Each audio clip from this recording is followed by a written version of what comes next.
చాలామంది చాలా చిన్న మైన్యూట్ థింగ్స్, చాలా అసలు మనం ఊహించని విషయాలకి ఫెయిల్యూర్లో పడిపోయాం అనుకుని, ఫెయిల్యూర్ ఫేస్ చేసాం అనుకుని సూసైడ్స్ వరకు వెళ్ళిపోతున్నారు. What is it sir? అంటే దీన్ని ఎలా డిఫైన్ చేసుకోవచ్చు, వాళ్ళు ఎలా బయటపడాలి? చాలా సెన్సిటివ్ ఇష్యూ అండ్ చాలా ఎక్కువ మాట్లాడుకోవాల్సిన విషయం కూడా. కొంచెం నేను ఎక్కువ టైం తీసుకుంటాను. డెఫినెట్లీ.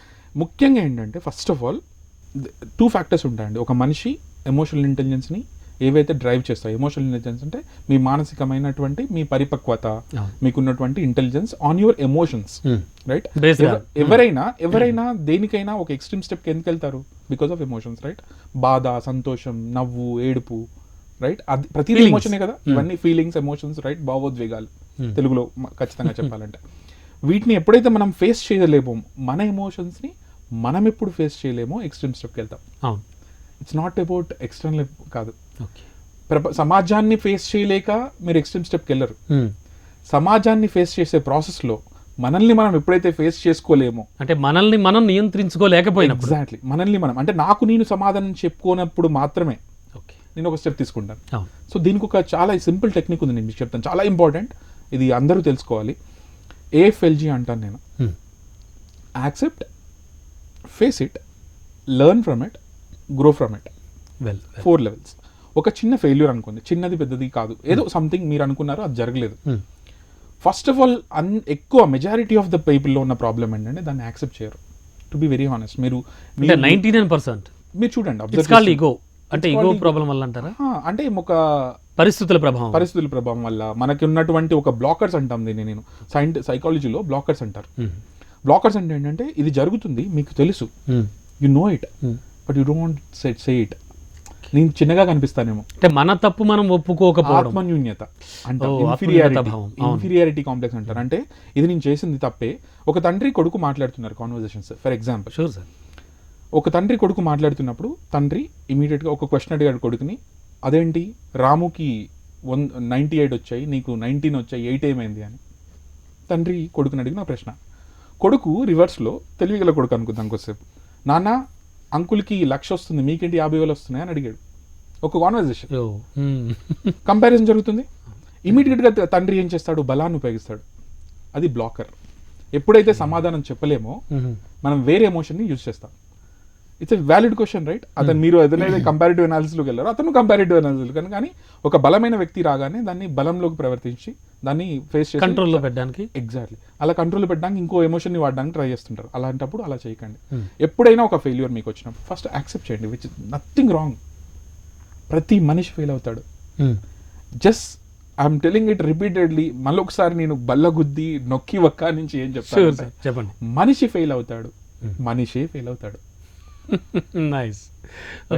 గురుగారు బర్నీ గారు చెప్పినట్టు ఇంకొక మిత్ ఉంది చాలా మందికి, స్పెషల్లీ మగవాళ్ళు, మగపిల్లలు, ఎస్పెషల్లీ టీనేజర్స్ ఏడుస్తే ఏమవుతుందో.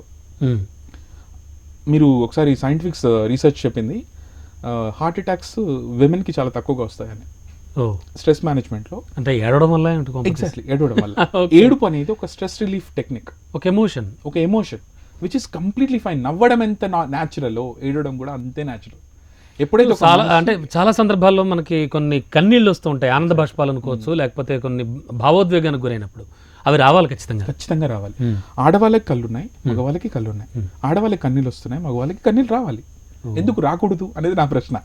ఇంకొకటి, యాక్సెప్ట్ చేసినప్పుడు అడగకూడదు అనేది ఒక భ్రమ అండి అది. నేను అందుకే దాన్ని క్లియర్ కట్ గా చెప్తున్నాను, మళ్ళీ రిపీటెడ్ గా దాన్ని నేను ఫిగర్ అవుట్ తీసుకురావడం కూడా చాలా ఇంపార్టెంట్. ఎందుకంటే రీసెంట్ గా నాకు ఫ్రెండ్ ఉన్న డాక్టర్ చెప్పారు, చాలా హార్ట్ అటాక్స్ వస్తున్నాయి 40s లో అండి, 35, 36లో చాలా స్ట్రోక్స్ చూస్తున్నాం మనం. ఏంటి ప్రాబ్లమ్ అని ఒకసారి డీటెయిల్గా వెళ్ళి డిస్కషన్ చేస్తే, because I mean psychologist, I had a discussion with the doctor. అతను ఏమంటారంటే, చాలా స్ట్రెస్ ఉంది గణేష్, బట్ ఎక్స్ప్రెస్ చేయట్లేదు. మరి ఎక్స్ప్రెస్ చేయాలంటే ఎలా? ఒక రూమ్లో కూర్చోవాలి, ఏడ్ చేయండి. లెట్ మీ టెల్ యూ, మళ్ళీ ఒకసారి గట్టిగా చెప్తున్నాను, మీకు ఏడవాలనిపిస్తుంది అనుకోండి, హ్యాపీగా ఏడవండి, let it come out. Venting out emotion మనసులో ఉంచొద్దు. ఎప్పుడైతే అగ్నిపర్వతం ఎలా లావా నుంచి బయటకు వచ్చి పగిలిపోతుందో, అలా ఒక ఎమోషన్ కూడా ఎంత కంట్రోల్ చేస్తే అంత ఎక్స్ట్రా రివర్ట్ అయిపోయి మనకి బర్స్ట్ అయిపోతుంది. So the easiest technique first is accept it and face it. Second AFLG లో second aspect which is face it. You fail it, obviously it's okay, what is the big deal? నేను అయ్యా ఇప్పుడు Usain Bolt అని ఉన్నారు తెలుసు కదా, తెలుసు. World's best runner. Athlete, అవును, రన్నర్. ఫస్ట్ అటెంప్ట్ లోనే ఒలింపిక్స్ లో గోల్డ్ మెడల్ విన్ అయ్యారా? లేదు కదా. లేదు. మనం థామస్ అల్వా ఎడిసన్ గురించి చెప్పుకుంటాం, గెలీలియో గురించి చెప్పుకుంటాం, అబ్దుల్ కలాం గురించి చెప్పుకుంటాం. 1975లో సతీష్ ధవన్ గారు ఎప్పుడైతే 70s లో సతీష్ ధవన్ గారు ఇస్రో చైర్మన్ గా ఉన్నప్పుడు first time when they tried Chandrayaan they failed miserably. అసలు లాంచే కాలేదు. Of course recently also failed, but మళ్ళీ నెక్స్ట్ నవంబర్ లో చంద్రయాన్ 3 ఎగ్జాక్ట్లీ. సో లాంచ్ జరగలేదు ఫస్ట్ టైం. అప్పుడు ఏమన్నారంటే సతీష్ ధవన్ గారు, the greatest personality, Abdul Kalam లాంటి గొప్ప వ్యక్తి కూడా సతీష్ ధవన్ గారి గురించి చెప్తారు. ఏంటంటే ఆయన ఏంటంటే, మీరు ఫెయిల్ అయ్యారు అదంతా పక్కకు పెట్టండి, we actually had a process. ఇప్పుడు వంట చేయడంలో ఒక రోజు ఉప్పు ఎక్కువ పడింది అనుకోండి, వంట మిస్ అవుతుంది కదా, కర్రీ ఖరాబ్ అవుతుంది కదా, దాన్ని సీరియస్గా తీసుకుంటామా? Nothing. It's a process, right? Cooking a food is a process, launching a rocket is also process. And there is a failure in cooking food, we took it light. There is a failure in here, it's a process change. Nothing will happen. As simple as it is. It's not the end of the world. Very nice. ఎప్పుడైనా situation fail అవుతుంది, మనిషి fail కాడు. Okay. Failure మనిషికి రాదు, పరిస్థితికి వస్తుంది. ఈరోజు అదే సతీష్ ధావన్, అదే అబ్దుల్ కలాం, ఈరోజు భారతరత్న అంటున్నాం మనం, కానీ ఫెయిల్ అయ్యాడని ఆగిపోయాడు అతను. షూర్ సార్, మీరు ఇలా గొప్ప వ్యక్తుల గురించి, ప్రముఖుల గురించి మాట్లాడుతుంటే నాకు ఒక డౌట్ వచ్చింది. Sure sir. యాక్చువల్లీ చాలామంది ప్రముఖులు కానీ, డెవలప్ అయ్యి చాలా చాలా గొప్ప స్థానాల్లో ఉన్న వ్యక్తులు కానీ, మేము మా ఫెయిల్యూర్స్ నుంచి చాలా నేర్చుకున్నాం, సో ఈరోజు ఇలా ఉండగలిగాం. ఏమిటిది అంటే, ఫెయిల్యూర్ నుంచి నేర్చుకునే విషయాలు ఉంటాయా? అంత సక్సెస్ అయినటువంటి వ్యక్తులు నేర్చుకున్నటువంటి అంత గొప్ప విషయాలు ఎలా ఉంటాయి అంటే, జనరల్ పబ్లిక్ అయితే ఎలా చెప్తారు మీరు? షూర్, 100%. మీరు మంచి లీడ్ ఇచ్చారు నాకు. నెక్స్ట్ స్టెప్ కి లెర్న్ ఇట్ అని చెప్పాను కదా, స్టెప్ లో accept it, face it, third లో ఉన్నాం, నేర్చుకోవడమే కదా. Sure sir. సో ఫెయిల్యూర్, ఇప్పుడు మనకి, నాకు ఒకసారి నేను ఎన్ఐటీలో నేను క్లాస్ సెషన్ చేస్తున్నప్పుడు ఒక విద్యార్థి అడిగాడు, సార్ నేను యాక్చువల్గా రాత్రి సూసైడ్ నోట్ రాశాను. ఎన్ఐటీలో చదువుతున్నాడు సార్, లివ్ ఇట్. ఇండియాలో టాప్ ఇన్స్టిట్యూషన్స్లో, టెక్నాలజీ ఇన్స్టిట్యూషన్స్లో ఒకటి. మీరు రీసెంట్గా ఐఏఎంలో ఒక పాప కూడా చనిపోయింది, మీకు తెలిసే. So according to the academics top student కదా, అందుకే అక్కడ వచ్చింది. ఇంకేముంటుంది సార్ ఫెయిలియర్. బట్ తను చెప్పిందని చెప్తున్నాను నేను. నా సెషన్ అయిపోయింది, it was a motivational talk. So నా చైల్డ్హుడ్ గురించి ఇవన్నీ మాట్లాడాను. తర్వాత టాక్ అయిపోయిన తర్వాత అతను చెప్పాడు, సార్ నేను రాత్రి సూసైడ్ లెటర్ రాశాను, ఈరోజు evening I had a plan to die because I had various situations, not to go into personal things maybe. కానీ I spoke to you now, I learned it, failure is the tastiest thing అంటే. అంటే failure ఎక్కువ రుచిగా ఉంటుంది sir, నాకు ఇప్పుడు అర్థమైంది. అంటే ఎంత మీనింగ్ ఉందో అందులో. ఎగ్జాక్ట్లీ. ఒక ఇంటెలిజెంట్, వెల్ స్టడీడ్, బాగా చదువుకున్న విద్యార్థి, చాలా ఇంటెలిజెంట్ విద్యార్థి, సక్సెస్ఫుల్ కదా మీ అకార్డింగ్ టు అస్, ఐఐఎంలో ఐఐటీలో వచ్చాడంటే as a success student, but still he couldn't face a failure and he wanted to commit. జీర్ణించుకోలేకపోయాడు. ఎందుకు జరిగింది అంటే, రూట్ కాజ్ అనాలిసిస్ జరగలేదు. ఈరోజు నేను ఒక ఐఏఎస్ అటెంప్ట్ ఇచ్చాను అనుకోండి, లేదండి ఒక గ్రూప్ అటెంప్ట్ ఇచ్చారు, ఈరోజు ఫెయిల్ అయ్యారు. Failure is not today's failure. 3 సంవత్సరాల క్రితం మీరు ఫస్ట్ ఎప్పుడో పునాది పడి ఉంటుంది. ఎగ్జాక్ట్లీ. మీరు 3 సంవత్సరాల క్రితం బుక్ తీసి ఈరోజు పబ్లిక్ అడ్మినిస్ట్రేషన్ చదవాలని తీసినప్పుడు, రేపు చదువుదాం అన్నారు చూసారా, అది ఫెయిల్యూర్ కి ఫస్ట్ అక్కడ స్టెప్ పడింది. So you have to analyse to the core. అప్పుడు ఏం చేంజ్ చేయాలి? నేను ఫెయిల్యూర్ని చేంజ్ చేయాలా, యాటిట్యూడ్ని చేంజ్ చేయాలి. ఇది లెర్నింగ్ అనమాట. ఇప్పుడు మీరు నా ఆత్మకథ గురించి విన్నారు, చాలా మంది సద్గురువులు రాశారు. అలాగే ఫైనెస్ట్ ఆత్మకథ అంటాం మనం, ప్రపంచంలో అత్యున్నతమైనటువంటి బయోగ్రఫీస్ లో గాంధీ గారిది చెప్తాం. ఆయన ఏమని రాశారు? మై ఎక్స్పెరిమెంట్స్ విత్ ట్రూత్ అన్నారు, సత్యాన్వేషణలో నా ప్రయోగాలు అన్నారు. నేను సాధించాను అనలేదు. మహాత్మా గాంధీ అనలేదు సార్. మనం ఏంటి సార్? మహాత్మా గాంధీ తన ఆత్మకథ రాసినప్పుడు నేను స్వాతంత్రాన్ని సాధించాను రాయలేదు.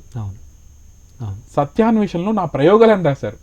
అంటే I'm experimenting every day and he said, ప్రపంచానికి ఆయన చెప్పారు, నేను చాలా ఎక్స్పెరిమెంట్ చేశాను, ఇగో ఈ ఎక్స్పెరిమెంట్ నుంచి ఇది నేర్చుకున్నాను, ఈ ఎక్స్పెరిమెంట్ నుంచి ఇది నేర్చుకున్నారు. నాకు రౌండ్ టేబుల్ 1 ఫస్ట్ మీటింగ్ జరిగింది, అప్పుడు ఇది నేర్చుకున్నాను. సౌత్ ఆఫ్రికాలో నన్ను ట్రైన్ నుంచి తోసేశారు, ఇది నేర్చుకున్నాను. Everything is a failure experiences. ఈ రోజున్న ప్రపంచాన్ని మీరు అబ్జర్వ్ చేస్తే, ట్రైన్ నుంచి మిమ్మల్ని ఎవరైనా ఈ రోజు తోసారనుకోండి, దాన్ని మీరు ఫెయిల్యూర్ గా కన్సిడర్ చేస్తారా చేయలేదా?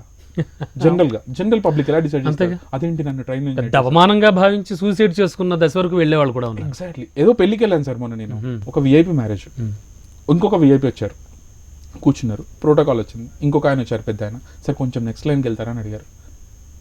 ఇది జరుగుతూ ఉంటుంది జనరల్ గా, కొంచెం నెక్స్ట్ లైన్కి వెళ్తారా, that is the only ask. ఆయన అక్కడి నుంచి వెళ్ళిపోయారు. He had so much of depression. అంటే నన్ను ఫస్ట్ అంతటి వాడిని నన్ను వెళ్ళమంటారా? లైన్ నుంచి సెకండ్ లైన్కి వెళ్ళే స్థాయికి వచ్చింది నాకు. ఏం మారింది సార్ అక్కడ అంటే మనం ఎప్పుడైతే నో డౌట్ సార్, మీ మాట కట్టొచ్చా, కానీ యాటిట్యూడ్ డెఫినెట్ గా చేంజ్ అవ్వాలి. 100% సార్. లెర్నింగ్ అనేది ఫస్ట్ స్టెప్ మిమ్మల్ని మీరు మార్చుకోవడం సార్, ప్రపంచాన్ని మార్చడం కాదు. వివేకానంద గారు అద్భుతమైన పదం చెప్పారు ఒకటి, చెప్పండి. నీతో స్టార్ట్ చేయాలి ఏదైనా. It should start with you. అంతర్ముఖం అంటాం మనం దాన్ని. ఇంట్రోస్పెక్షన్ చేసినప్పుడు, నిన్ను నువ్వు పరిశీలించుకున్నప్పుడు, ఎక్స్రే చేసినట్టు చేయాలి sir. Very honestly I'm telling. ఒక డాక్టర్ ఎక్స్రే చేస్తే ఎలా డీటెయిల్డ్ గా keen and out, in and out తెలుసుకోవాలి మన గురించి మనం. అప్పుడు ఫెయిల్యూర్ మిమ్మల్ని బాధ పెట్టదు. ఒక చెట్టు కొడుతున్నప్పుడు మీరు ఒక చెట్టుకు నరుకుతున్నారు అనుకోండి, ఎవరైనా 90 దెబ్బలు కొట్టారు మీరు, చెట్టు పడట్లేదు అని ఇసుగొచ్చి వెళ్ళిపోయాడు అతను. ఫర్ ఎగ్జాంపుల్ చెప్తున్నా. ఇంకొకరు వచ్చారు, 10 దెబ్బలకు చెట్టు పడిపోయింది. ఆ చెట్టు ఈ 10 దెబ్బలకు పడ్డదా, ఆ 90 దెబ్బలకు పడ్డదా సార్? ఆబ్వియస్లీ 100 దెబ్బలకి పడ్డది. అవును. ఈ 10 దెబ్బలకి పడలేదు, ఆ 90 దెబ్బలకి పడలేదు, రెండు కలిసిన 100 దెబ్బలకి పడ్డది. టోటల్ కంప్లీట్ అయింది, దాని ప్రాసెస్ కంప్లీట్ అయింది. That is the process. ఎక్కువ మందికి అర్థం కాని చాలా మంది పిల్లలకి, పెద్దవాళ్ళకి, ప్రొఫెషనల్కి, నేను ఒక పెద్ద సీనియర్ మేనేజర్ పెద్ద కంపెనీలో పనిచేస్తున్నాను, ఎక్కడైనా చూడండి మీరు, ప్రాబ్లం ఏంటంటే మధ్యలో కట్ చేస్తాం మనం. అంటే ఏది సంపూర్తిగా చేయం, సంపూర్తిగా సంపూర్ణంగా చేయం. పరిపూర్ణత, పరిపక్వత అనేది పరిపూర్ణతలోనే ఉంది. పరి అంటాం అందుకే దాన్ని, ఒట్టి పూర్ణం కూడా కాదు, పరిపూర్ణం. 360 degrees చూడాలి, అప్పుడే. ఇప్పుడు మనం ప్రదక్షిణ అంటాం కదా, గుడి చుట్టూ తిరిగి, పరిదక్షిణ అని అంటే చుట్టూ అని. అలాగే పూర్ణాన్ని కూడా పరిపూర్ణంగా చూడండి, 360 degrees చూడండి. అప్పుడు మీరు అనలైజ్ చేసినప్పుడు మీ ప్రాబ్లం మీకు అర్థమవుతుంది. So the moment you realise, okay ఇది చేంజ్ చేయండి, నెక్స్ట్ సక్సెస్ ఇస్ యువర్స్. ఇంకొక విషయం చెప్తాను మీకు, సక్సెస్ కిక్ ఇస్తుంది, అవును, ఫెయిల్యూర్ లక్ ఇస్తుంది. ఓ ఇది బాగుంది. ఎందుకంటే మీరు అబ్జర్వ్ చేయండి, ప్రపంచంలో అత్యున్నత గొప్ప గొప్ప వ్యక్తులుగా మనం చదువుకున్న ప్రతి వాళ్ళు, వాళ్ళ లైఫ్ స్టోరీస్ మీరు కావాలంటే కొన్ని లక్షల్లో చదవండి. విన్స్టన్ చర్చిల్ చదవండి, అబ్రహాం లింకన్ చదవండి, ఇంతకు ముందు అనుకున్న వాళ్ళు, థామస్ ఆల్వా ఎడిసన్ గురించి చదవండి, గాంధీ గురించి చదవండి, ఇంకా సరోజిని నాయుడు గారి గురించి చదవండి, దుర్గాబాయి దేశ్ముఖ్ చదవండి, నెల్సన్ మండేలా చదవండి. జైల్లో ఉన్నాడు సార్ ఆయన. Even when South Africa got freedom, శాంతి దూత, జైల్లో ఉన్నారు. తర్వాత నోబెల్ ప్రైజ్ ప్రపంచం మెచ్చుకుంటుంది. కానీ ఆయన మెజారిటీ లైఫ్ ఎక్కడ స్పెండ్ చేశారు? జైల్లో. సో దాని ఫెయిల్యూర్ అనాలా, సక్సెస్ అనాలా, డిఫైన్ చేసుకోండి మీకు మీరు, అప్పుడు మీకు తెలుస్తుంది. జై హో సక్సెస్ మంత్రాలో చిన్న విరామం తీసుకుందాం.